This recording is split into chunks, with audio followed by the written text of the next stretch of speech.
So we're in the key of E minor, and we're going to start on our E minor chord. In fact, all the chords in this study are fairly easy and fairly basic, but we're adding hammer-ons, and we're adding some walking bass lines. So let's look at those hammer-ons for the E minor first.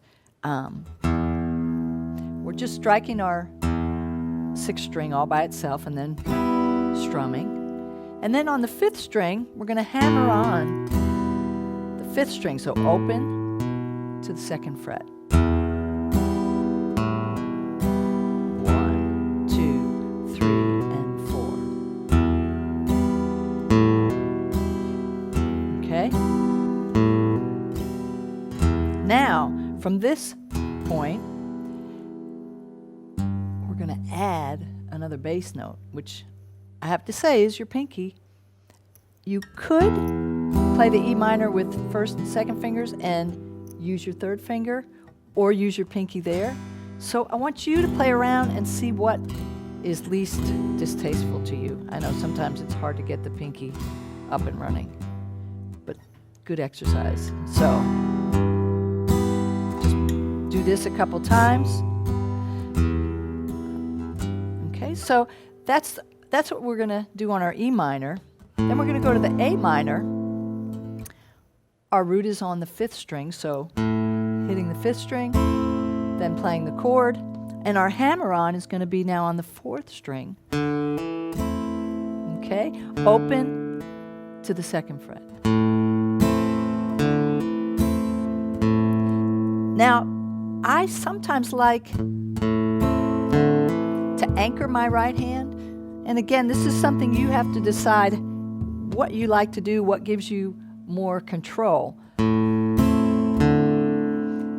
I notice that I don't have my hand anchoring at first, but I do when I want to now hit that 4th string for the hammer-on. So slow it down, find out what makes you feel like you've got the most control.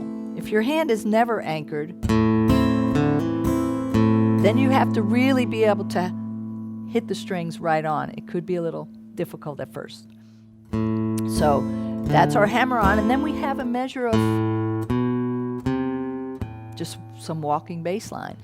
Open, 2nd fret, 3rd fret, open, all on the 5th string. Okay? We go back to our E minor, so we do those a couple of times. Now let's look at our C chord. We start out with our bass note being the 5th string, the C, and our hammer-on is going to be on the 4th string. Okay, so open, hammering on to the 2nd fret. And now we've got a B7.